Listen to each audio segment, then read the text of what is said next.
Performance comes down to controlling what you can. For Jessica Pagula, it starts with the air around her. A Blue Air user for over 5 years, she trusts Blue Signature air purifiers, engineered to perform and designed to impress. Shop blueair.com and use code SIGNATURE30. Tyler Reddick here from 2311 Racing. Another checkered flag for the books. Time to celebrate with Chumba. Jump in at ChumbaCasino.com. Let's Chumba. No purchase necessary. VGW Group. Void where prohibited by law. See T&Cs. 21 plus. Sponsored by Chumba Casino.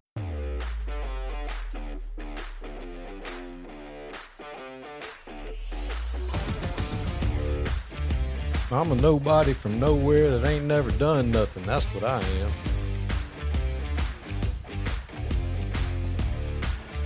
An old head. These young coaches, I tell you what, I can't figure these jokers out. They got a backpack on and tight something. I don't know what they're doing. They're getting on my nerves, I can tell you that. I know what ain't in the backpack. A string and a let me paint that line for you. That ain't in there. That's for sure.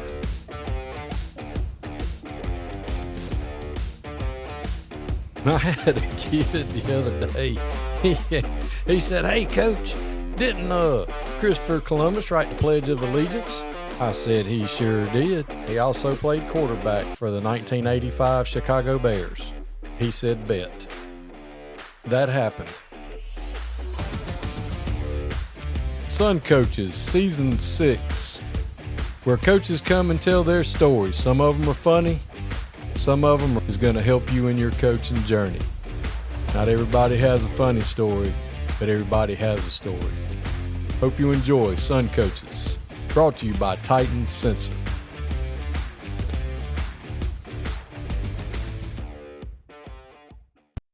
Sun Coaches is proud to partner with Titan Sensor for Seasons 6 and 7. Titan is made in the USA, proudly founded and based in Texas. When you connect with Titan, you are not alone. You can collaborate and share templates with other coaches across the country to build reports and foster competition. Used by programs such as State 6A, Georgia State Champion, Grayson High School, Titan can tailor a package to fit your needs. The eye in the sky never lies. Improve your team's performance with Titan. Welcome to Sun Coaches Podcast, Season 6, and today I'm joined by another coach's kid, the head coach from Creekview High School, Coach Trevor Williams. Thanks for being on with me. Coach Lamb, thanks for having me, and thanks for all you do for high school football. Well, thanks, Coach. I sure do appreciate it. So we talked the other day on air. You had gone, taking your bunch off somewhere, and you had mentioned that you just remember growing up, your dad coached, and it was just neat that you were like, I just love pointing out when we have kids of coaches on here because y'all are different dudes and looked at it from a different point of view. But where did you actually grow up? Yeah, so grew up right here in Cherokee County. Family moved here in, I think, 1987, and grew up, went to Sequoia High School. But yeah, from the time I was a little kid, and I think my dad and you guys coached at the same place for at least a minute, not together, but he was at Lithia Springs when he first started, before he came up here to Sequoia. But, a lot of hours in the field house, hours, lining practice fields and doing all those fun things. But being a coach's kid definitely gives you a different perspective because you get to see a little bit more of the behind the scenes and the stuff off the field on Friday nights that a lot of people don't see. Yeah, it's a little bit different when you're sitting up in the stands and they're calling your dad a dummy. And, of course, when you're little, you don't really pay attention. But then you graduate to being a ball boy, you're on the sideline and get to do all that kind of cool stuff. I imagine that was kind of cool once you got older. Did you get to play for your dad eventually in high school? Yeah, so he was a receivers coach and a wing T. So he wasn't my position coach, but got to share a sideline, and some of it was good, and some of it was trying, and learned a lot. And but definitely cool to share those moments and have him there for the highs and the lows. And I know it made it tough on my mom when we lost, and I didn't play well. And he was actually a coach in both sports. My first couple years in high school, he was also a baseball coach. And then I guess after my sophomore year, decided it would be better for him to go coach golf in the spring instead of baseball, so we could get a little time apart. But wouldn't trade that time for anything in the world.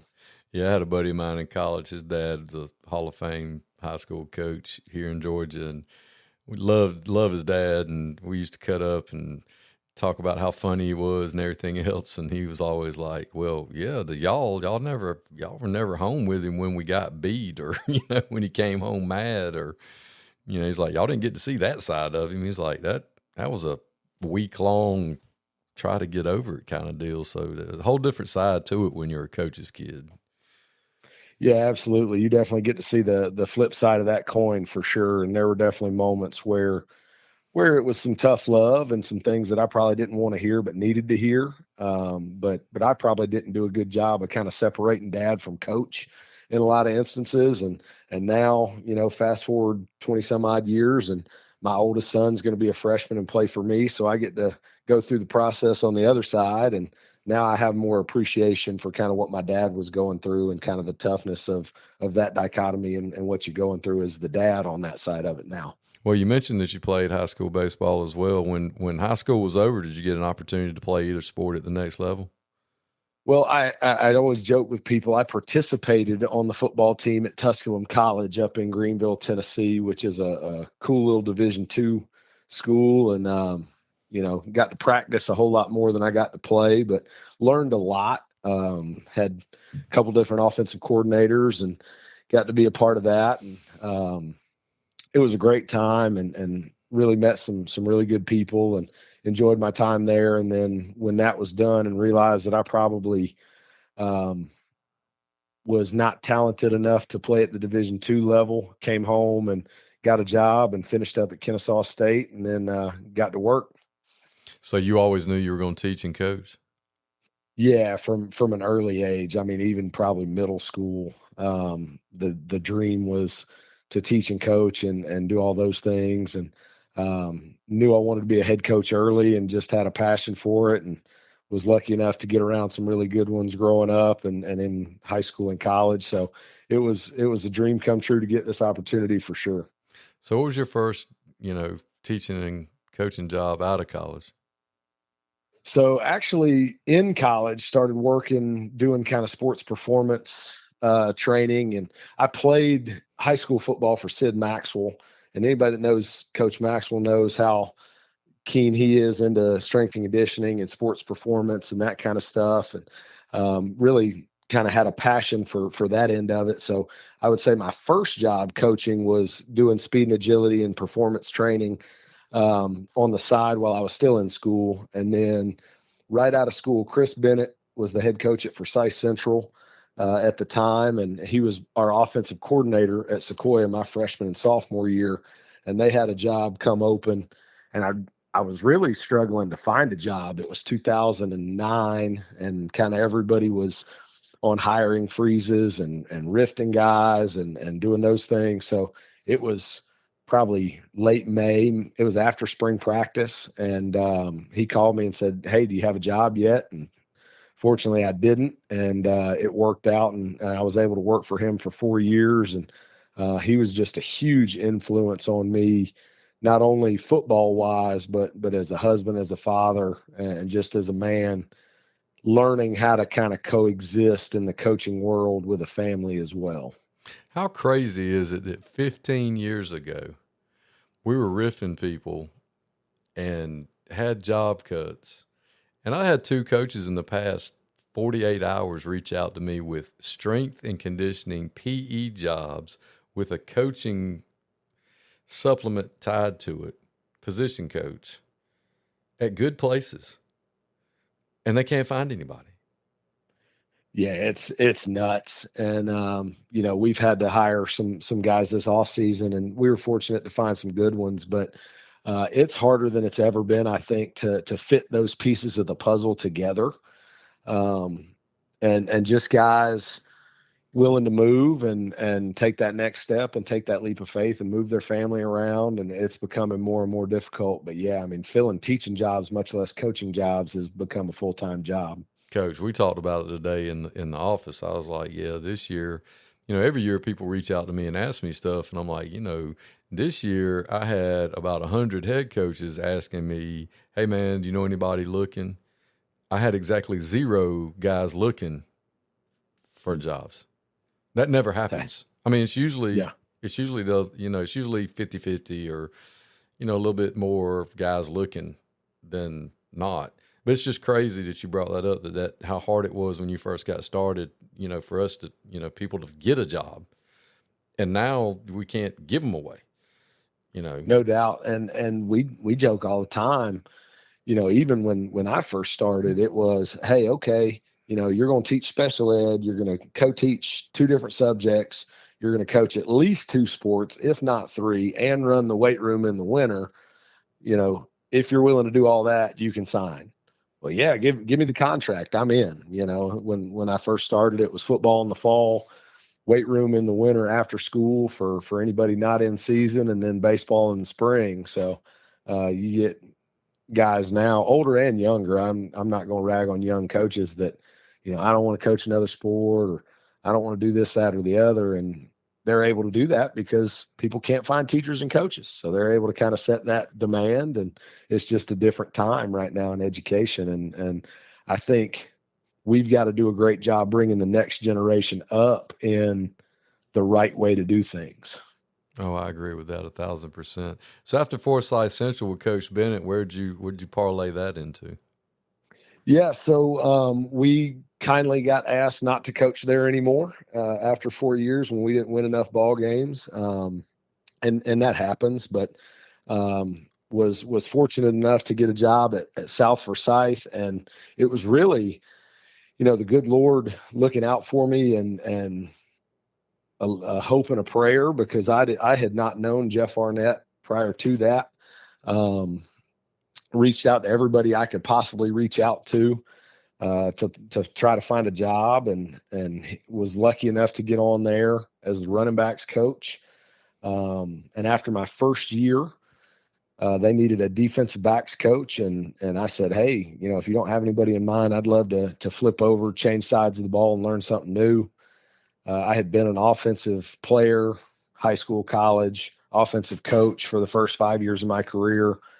Just felt like it was, if I wanted to be a head coach one day, it would be beneficial to me to flip over and learn the defensive side, and absolutely fell in love with it. Flipped over, coached DBs for 2 years, and was the defensive coordinator there for the last 2. Phenomenal coaching staff that he put together. Still some of my closest friends in the profession. One of the staffs that, man, it just falls together and everybody gets along. Everybody's working like crazy. Drew McIntyre here from WWE. Wielding the Claymore can be a life of chaos. When I'm not dominating in the ring, Chumba Casino is how this warrior takes a wee break. With hundreds of online social games and new weekly releases, there's always something fresh to try. And those daily boosts, next level. Even my free time feels like Valhalla. So when life feels like a battle, kick up your feet, have some fun, and let's Chumba. No purchase necessary. VGW Group. Void where prohibited by law. See T's and C's. 21 plus. Sponsored by Chumba Casino. For the benefit of the kids and to win games, and really the time of my life from a coaching perspective is with that group of guys there. Where is he now? So Coach Arnett retired, went 49%. Then he went back. He never left South, but got back into coaching as the defensive coordinator for Troy Morris, who was the OC while I was there, who became the head coach. And then that staff turned over this past year, and he is now fully retired. Okay. He was one of the best. I met him once when I was younger, and he's like one of the best people I'd ever met in the business, just all the way around. Just a good person, very spent time with younger guys, and just, I don't know, he was just a good dude. I enjoyed, at a clinic one time, he took time to off to the side, just showing me some stuff. I mean, he's just a good dude, always very, very highly well thought of in the profession. And I hadn't heard his name in a while, and I didn't know if he had gone into administration or if he had ridden off into the sunset. I couldn't remember what had happened to him. Yeah. So, I tell him all the time, the best thing I could say, obviously a football savant, Yes. Worked for Coach Herron at Oconee when they won it in 99, had head coaching stints at Elbert, and some other places, and was the defensive coordinator at Valdosta for a while before he got the South Forsyth job. But he made you want to come to work every day any job he gave you, he made you feel like it was the most important job in the program. And if you didn't do it at a high level, the program was going to crumble. And he made you want to be a better person. And, in a profession where we can get twisted and get focused on the wrong things, he was very adamant that we were family men, that we were spending time at home, doing the right things, acting the right way, treating the kids the right way. And I've never heard anybody say a negative word about him. And I owe him a huge debt of gratitude, not only for developing me as a coach, giving me an opportunity to flip over on defense and learn from him, trusting me to be the defensive coordinator, but also just how to act as a husband and a father and treat people that are involved in your organization. And he's phenomenal. Yeah, I agree with that 1,000%. Just a good dude from all accounts I've ever heard. In my brief stints and brief interactions with him, I agree with that 1,000%. So after South Forsyth being the defensive coordinator, where'd you go after that? So, I was fortunate in getting to come home to Creekview. But it was the second try. I had interviewed the year before when it was open, came in second and didn't work out, stayed one more year, and the job opened again. And I was lucky enough to get it the second time around. And I've been here ever since, which this will be the 7th season that I've been at Creekview. But, prior to that, we had talked off air about I was the young coach that all the older coaches complain about. I was wanting to be a head coach 3 years in, 4 years in, putting in resumes, interviewed for some really not good jobs, and thankfully didn't get them. And I tell people all the time, I don't know that I was ready to be a head coach until I was okay not being the head coach. The last 2 years at South really kind of was able to take a step back, take a deep breath and say, you know what, I got a great gig. I work for great people. I'm getting to do what I love, getting to coach football. I'm okay waiting a minute. And just the right opportunity opened, and it was a right fit at the right time. And I got placed in a great situation with great administration, and the rest is history through the next 6 years, going on 7. Man, that's awesome. I've told people like the last 5 or 6 years, I get more phone calls, 2 or 3 a year of people saying, hey, man, if you want this job, it's yours. And I have absolutely no interest. I'm just like none, like zero. And it's funny because there was a time when I would have kicked my mom in the back of the knee to beat her at Jack's to get one of these jobs or to get an interview for one of these jobs. And now it's like, nah, I'm not really, don't care. That's just not my gig. It's like when you're not looking and when you're comfortable with, not so much comfortable, but when you're where you need to be or where you're happy to be, you're not chasing it so much. Things seem to work out in his time instead of your time, and that's the way it should be anyway. So that's exactly right. And I think, it's cliche in this industry, in this business, timing and fit, but I do think there's some value and validity in that, because I don't think every coach is a fit for every place. I think it's, timing and players have to line up, and administration has to line up, and vision has to line up. And so many of those things can go sideways. And if you don't have an administration that shares the vision, or you don't have the ability to bring in the right staff, or whatever the case may be, I don't care how hard you work and how much you do, it's going to be hard to get a place going in the right direction. So, I think to your point, when that stuff aligns, I think then good things happen. And if it's not aligned, sometimes we try to force it, and sometimes it just doesn't work out. Well, that's a perfect segue into my next question. So you go into Creekview. So what was your vision and your alignment, and what did you sell to the administration at Creekview of what your vision was going to be for the football program there? So it was a little bit unique, right? I had interviewed the year before, sold the vision of how we wanted to run things and doing things the right way. It's a very high academic school in a great county, great school system. So it's the balance of student athletes and multi-sport athletes. We've got a ton of kids that play multi-sports and really having a good high school football experience. Don't get the job, come back the next year, who, oh, by the way, they had the most successful season in school history the year prior. So you go into a situation where the community's hurt because they just had a great year and now they're looking for another head coach. So now it's, hey, there's a balance of here's my vision, but also here's what worked.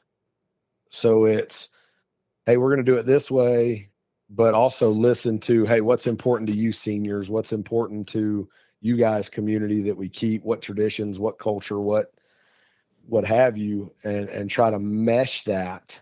But their vision was really, continue a culture of toughness, blue collar work ethic, because again, I went to school right down the street before Creekview opened, and Creekview's district fed into Sequoia. So I knew the type of kids that we were getting into. I knew the type of community, the type of parents, and what would resonate with them. And that was really the vision, is kind of continue that toughness and physicality that Creekview's always been known for since Al Morrell opened it in 2006. So when you came in that first year, coming off of the most successful season that they had ever had in that brief, history of the school, what did you sit down and say, all right, because some people you come in, it's a rebuild or it's you're just continuing over, but you're trying to put your stamp on it. What did you address? Like, what did you try to address first? It sounds like relationships with the kids. I mean, what did you think you had to do first to establish your culture? Yeah, I think the first thing was establish relationships with the kids. I met with the players and brought the seniors in and said, listen, like, this is your senior year. This is your football team. I just work here. Like, what's important to you? Where do we need to, there are certain non-negotiables. Here's what I believe in that isn't going to change. Here's some areas where I want your input and your ideas. And I think that's extremely important, is to really listen when you got a job, especially if they've had some success, because it's not broken. And I think it was important, the staff kind of dispersed and went some different ways. So I was able to bring in some of my guys and brought both coordinators and those types of things. And then you mesh the old staff and the new staff. So that was the next piece of that, was let's get the coaching staff on board. Who's staying, who's on board, how can you best serve this community, this team, this program, and how do we plug the pieces of that puzzle in and keep it going in the right direction? Then I imagine with your background in speed and sports performance, that was probably the next thing you probably addressed. Yeah, it's one of those deals where they were already working hard in the weight room, so they knew how to work. But for me, again, knowing the community, knowing what I know, we're going to have to be big and strong. We're going to have to put up numbers in the weight room. And that was where it started. We went in and just started lifting heavy and trying to be as explosive as we could. And our kids have done a great job over the last 6 years. 4 years ago now, I was able to bring in Josh Pritchett as our strength and conditioning coach, who does an absolutely unbelievable job in that room. And it's the heartbeat and the epicenter of our program. And anything that we accomplish on the field is directly related to what we do in that room. Well, that's what I was going to say. It was your first head coaching job, and you come in, and now you're going into year 7. What are some things that have changed? Because you have to adapt, you have to change and grow, and as you go, especially after your first one, you kind of learn and trial by fire, and things that you're like, all right, that worked really good. That not so much. Yeah, it's like when we're running plays, you're like, well, we can mark that one off and not run that again. Yeah, scratch that. Yeah, scratch that. What are some things that over the years you've kind of learned from and changed and developed, or other, because most of us aren't smart enough, or at least I'm definitely not, to come up with original ideas. We steal from other people and like, hey, man, that looks cool. Let's try that you've tried in your program. Yeah, I think as a young head coach, you take all the influences of the people that you've been around, right? Sid Maxwell is my high school head coach. Frankie DeBusk is my college head coach. Chris Bennett at Forsyth Central, Jeff Arnett at South Forsyth. And you kind of mesh those ideas with your own ideas and say, okay, here's the program. Here's what we're going to do. Here's the direction. And just constantly learning and taking feedback and realizing that, again, every school, every community, every situation. Tyler Reddick here from 2311 Racing. Victory Lane? Yeah, it's even better with Chumba by my side. Race to ChumbaCasino.com. Let's Chumba. No purchase necessary. VGW Group. Void where prohibited by law. See T&Cs. 21 plus. Sponsored by Chumba Casino. Is different. And a small example would be how we handle fall break. Our county does a week-long fall break in September. We've been fortunate not to have a game on fall break since I've been here. But at South, we practiced Monday, Tuesday, Thursday. We gave them Wednesday and Friday off. And so we brought that calendar with us. And one of the parents my first year said, Coach, can you move practice to Wednesday so we could, have a little more time on vacation or at the beach or whatever? And I said, well, the calendar's been out since April, so we can't change practice. This is what we're going to do, whatever the case may be. But then after the season, you reflect of going, well, why did we extend it another day? Why is it going to help us win? Or is it just what we had done in the past? And if it's just what we had done in the past, let's change it. So now we go Monday, Tuesday, Wednesday, and at Wednesday after practice, 85% of our kids take off and go on vacation for 3 or 4 days, and we see them back the next Monday. So it's one of those things where anything you do, you kind of got to ask, did it help us? Was it effective? And then is there a better way? And not be afraid to back up and try something different. All right, now this next question is not a gotcha or anything like that, but the last few guys I've talked to, they had taken their first head coaching job, or not their first head coaching job, maybe their second head coaching job, and either the year of or the second year of their tenure, COVID hit. Well, COVID kind of hits in the middle of your tenure, and I'm not saying that made it easier, but since you had already kind of established what you were doing, do you think that might have helped you at all with things that were going on there, or was it still just, it didn't matter, it was a mess no matter what? Well, I was thankful it was year 2. Got here in 19, COVID hits in 20. So I was thankful they had a year under their belt of knowing what the expectation was, knowing what the standard was. We had a lot of kids returning, which helped. But that was such a mess, and bringing guys in 10 at a time. And even as the head coach, I could work with one group of 10, but I had to observe from outside the glass windows in the weight room with every other group of 10 because I couldn't cross-contaminate them. But yeah, I was definitely, I felt for the guys that got that job. They get the job in March, and then the world shuts down in 2020, and that would have been exceptionally difficult. So how do you do spring? Have you changed that over the years, or have you kept it the same way every year? So we've done spring practice every year. My first 5 years, I guess it was, we went out and found a spring scrimmage, and played another opponent and did it that way. And some good, some bad. But the last 2 years, we haven't found the right matchup or whatever it was. And, last year we were able to do an inter-squad scrimmage, but raise money for childhood cancer awareness. This year we were able to do an inter-squad scrimmage and raise money for the local food pantry. And that's just been so cool to see our kids understand the impact they have on our community and the good they can do through the game of football. That's been probably the most rewarding part. But so far we've kept it generally the same. We've tweaked how we go about it. The first couple years it was full pads day one and getting after it. The last couple years it's been more of a college model where day one's in helmets, day two's in shells, and then we kind of ramp it up a little bit after that. So there have been tweaks along the way, but by and large the same. But the impact the last 2 years have had, not only on me and my family, but our community, has been pretty special to see. Yeah, that's pretty awesome to do something to teach the kids, giving back. We talk to them so much about, especially this day and time with their social media presence and with them more, moving towards if they have a future in college football where they're going to be paid players and, have an NIL presence and things like that, where you're asking people to invest in them. Well, we're doing the same thing at the high school level where we're asking people to invest in them.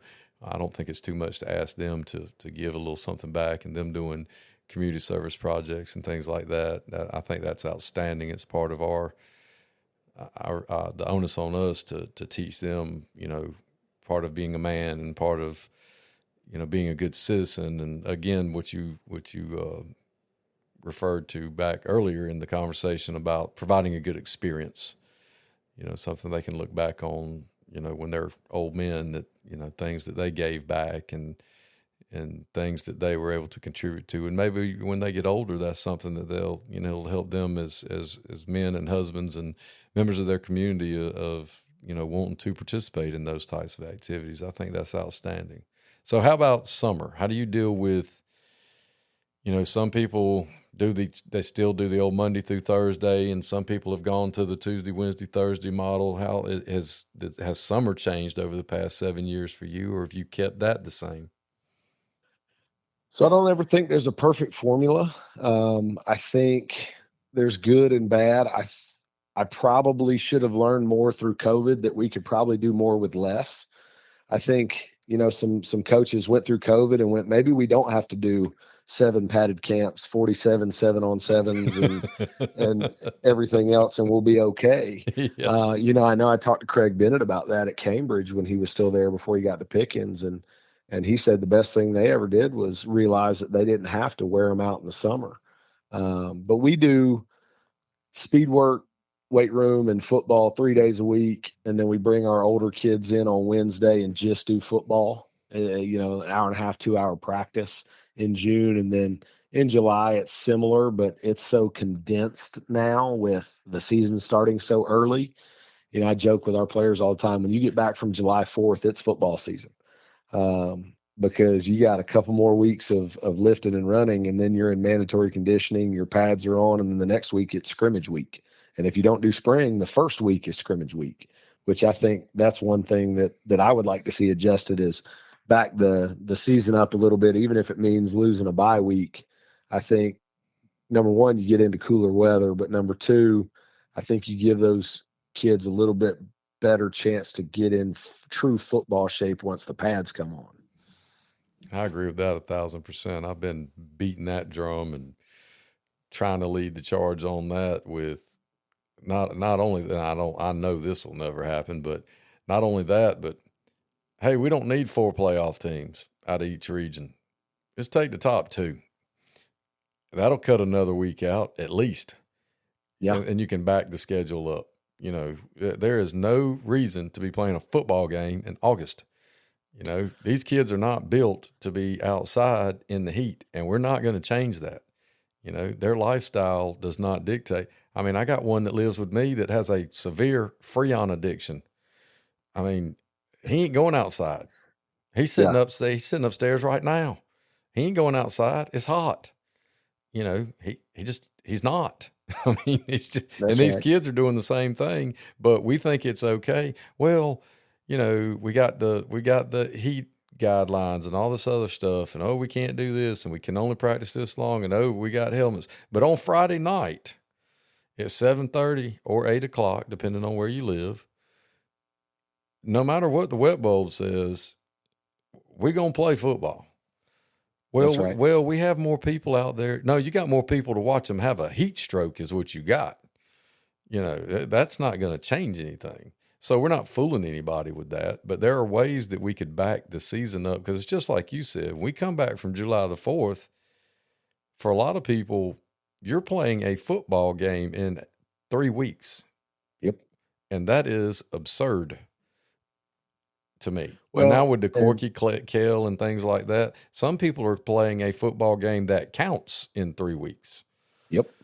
Well, I've heard you say it, and I saw it on Twitter where, it's June, relax. Well, if you're playing in 7 weeks, it's hard to relax.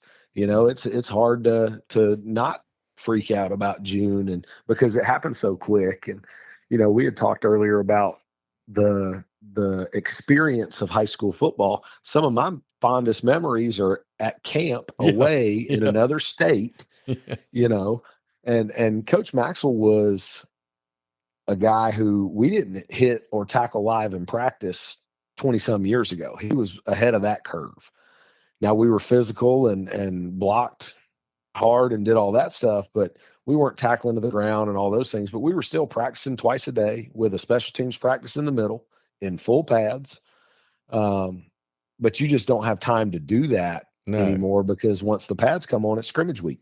Yeah. And that's what, no, I think we take that experience away from kids, because that's the bonding, that's the culture, that's the camaraderie that we all love and fell in love with to begin with. And it's tough to do that now. Yeah, I'm excited. We're going to an OTA at Putnam County in July, and we're actually going to spend the night.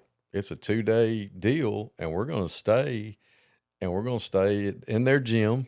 They're opening their gym up for us, and we're going to stay and spend the night. And we're going to have a no talent show that night. I mean, just like we used to do at camp on that last night, and I mean, it's just things like that. I don't miss it as a coach so much, because that last day, it was rough. But, when you'd have a 3-4 day camp, but I agree with you. That's just an experience that kids just don't get anymore, that we can't do because of school starts. Yep. And the calendar just doesn't allow us to do those things. And it's unfortunate that they miss out on that kind of thing. Because, I remember seeing on YouTube, somebody posted when Coach Bonwell Royal passed away, and somebody had filmed a camp from like in the 90s sometime, and they were showing those kids at camp. And I was like, oh yeah, I remember that. I remember those days. And that long walk to the practice field where you're going, I'm not sure I want to do this again for the for the 12th time this week. I may have made a poor decision. But when you're off at camp, you've at least got to get through camp, because you can't go home. That's exactly right. You're there. And then once you get back, I've survived. Yeah. I'm not going anywhere now. I made it through that. Yeah, you've got too much invested in it. It doesn't make sense to walk away from it then. So yeah, that's definitely something different. But I was just curious on how you did your summers, because I've heard guys doing the 3-day model in June, because we're still doing the 4-day thing, and our head coach has talked about next year possibly going to the 3-day thing. And I was just curious because, the main thing. Tyler Reddick here from 2311 Racing. Victory Lane? Yeah, it's even better with Chumba by my side. Race to ChumbaCasino.com. Let's Chumba. No purchase necessary. VGW Group. Void where prohibited by law. See T&Cs. 21 plus. Sponsored by Chumba Casino. When I talk about it being June, relax, is, I just see too many guys when we go to these 7-on-7s and other things where people are just like, they're staying up there for 6 hours a day and 8 hours a day in June and working and all this other stuff. And I'm sitting there thinking, why? What are you doing? What could you possibly be doing that it takes? And people, it takes what it takes. Well, why does it take that? I mean, what are you doing? Right. I mean, how can you not work more efficiently? I mean, if there's a secret sauce, by all means, let me know about it. Yeah, I'm trying to figure it out. But it's just different. And the game has changed. I mean, not the game of football so much, but the game of high school football has changed.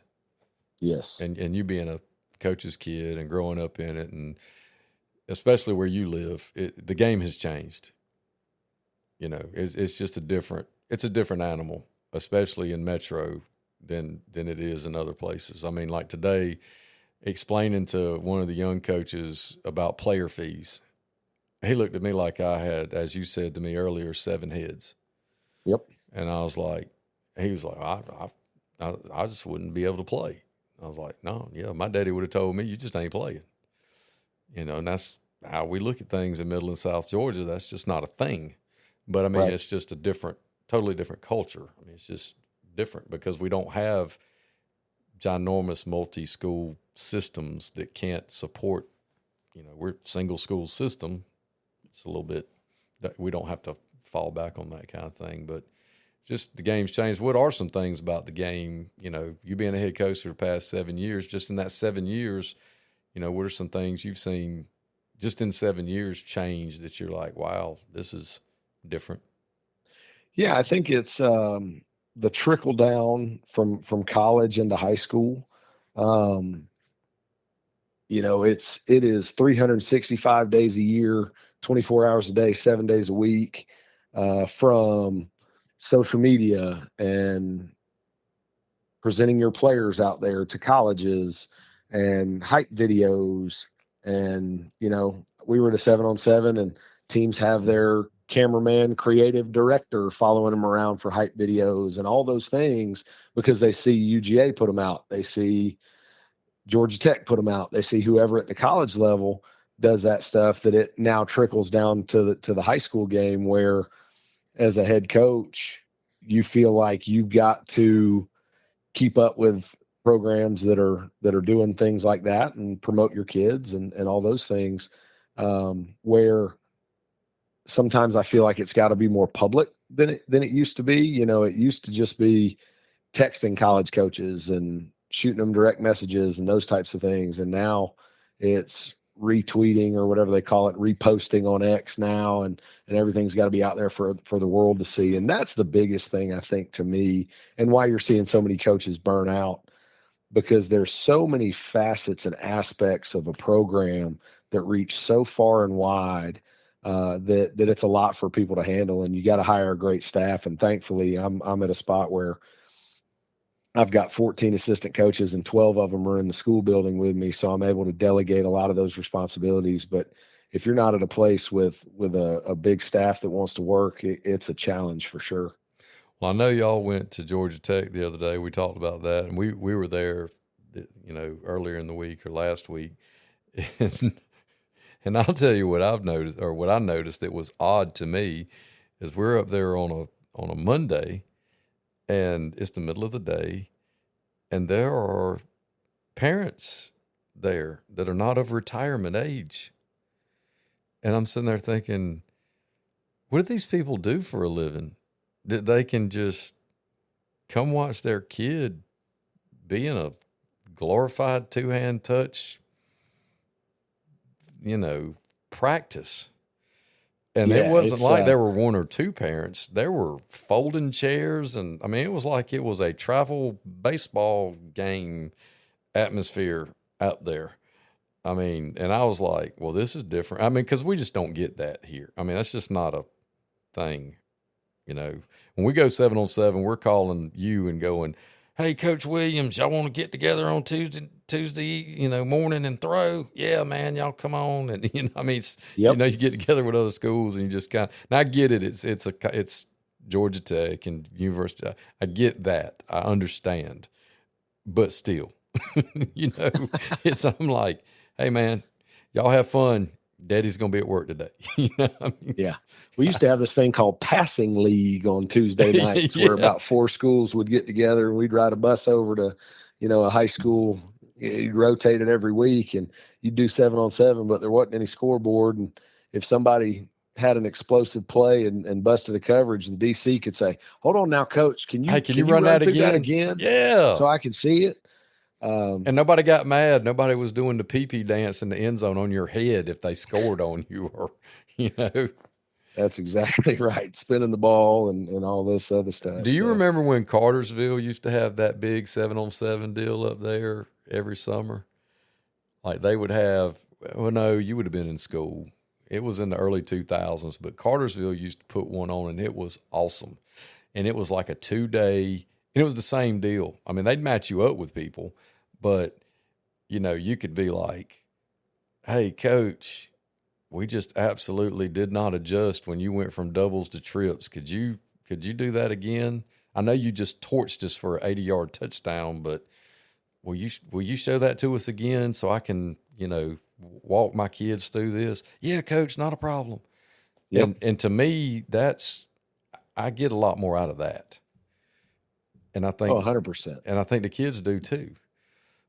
We kind of caught, when I was in school, I think we caught the beginnings of the 7-on-7 deal. We used to go to Auburn for a couple days and spend the night, and that was another experience. And then we went to UTC one time and did that, but it wasn't near the level of what we're seeing now. And we were wing T at the time, and we're running waggle, and we're running sprint out, and we're running whatever. And you could compete, and you could, go make plays and run through your passing game and all that stuff. But it was about getting work in, and that was a good thing that I think we can do more of. Yeah, and don't get me wrong, I'm not poo-pooing on what we've got now. I think it's a cool thing to go do.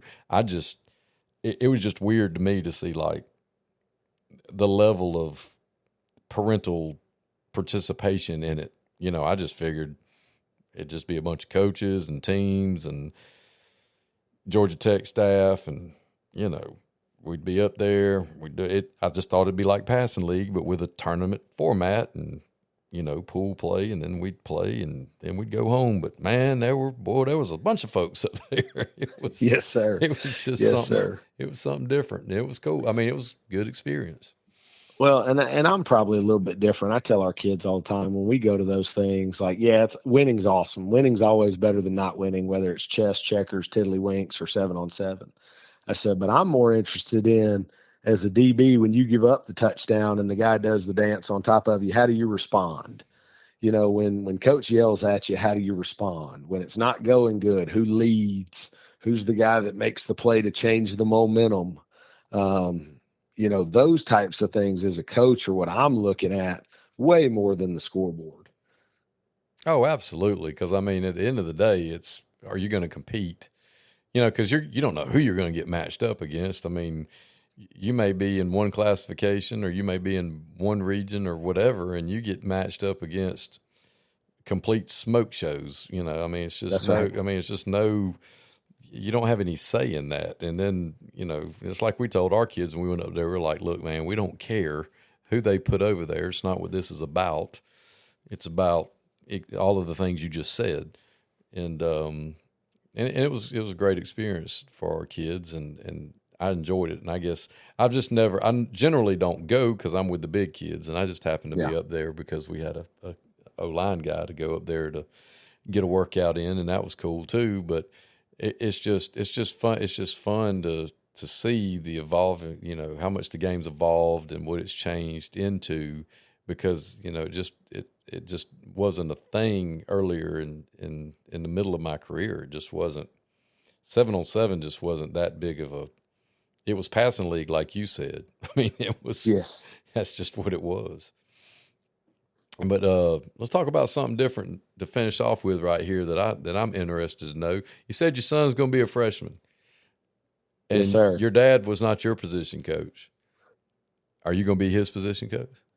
I'm going to do everything I can not to be his position coach. I am not currently. And I've got a great staff full of capable guys that he is in great hands. And I'm going to try my best to be coach on the field and dad once we get in the truck and at home, and hopefully find that balance where, it's a good experience. Because I've picked the brains of coaches, anybody I talk to that has coached their kid. I've picked their brains, what went good, what didn't go good. And just to try to find that balance of making it a great experience where we look back in 4 years and he appreciates the experience and I'm able to enjoy the experience, I think is going to be a big deal. Oh, absolutely. Because we say all the time that when they're out there, there are kids. And now you're going to get the absolute honor and the greatest experience I've heard ever of getting to have your own son out there. And you definitely want to make that the best experience ever for both of you. And man, that's going to be awesome. I can't wait for you to get to experience the next 4 years of that. I know you're looking forward to that, and I'm looking forward to seeing what them Creekview, what your Grizzlies, right? Yes, sir. Them Creekview Grizzlies. I almost said Bears, and I'm like, no, they're the Grizzlies because that's a very unique nickname. What them If you come up Grizzlies- and visit, man, we got a 9-foot stuffed grizzly bear right by the front office in a case. really You like walk a in real the front door like- and there's a real life stuffed 9-foot grizzly bear right there in the front. It's awesome. You got to start telling people like you killed him, like you like you actually hunted him, and like the coaches went on a coaching retreat and y'all bagged him and brought him back. There you go. You can tell the kids that no, y'all's kids are relatively intelligent humans. They are very smart. They're way smarter than we are. I can tell you that. They won't bite on that one. Some of mine would probably believe it. That would be awesome. That's fantastic. Well, Coach, I sure appreciate you coming on and sharing your story with us. And if there's anything ever that I can do for you, just let me know. Thanks so much for having me. I enjoyed it. Thanks, Coach.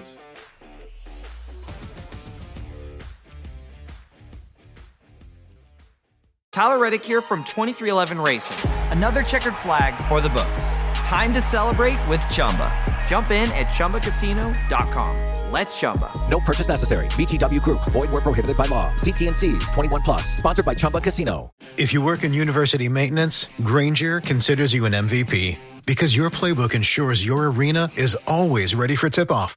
And Grainger is your trusted partner, offering the products you need all in one place, from HVAC and plumbing supplies to lighting and more. And all delivered with plenty of time left on the clock, so your team always gets the win. Call 1-800-GRAINGER, visit Grainger.com, or just stop by. Grainger, for the ones who get it done.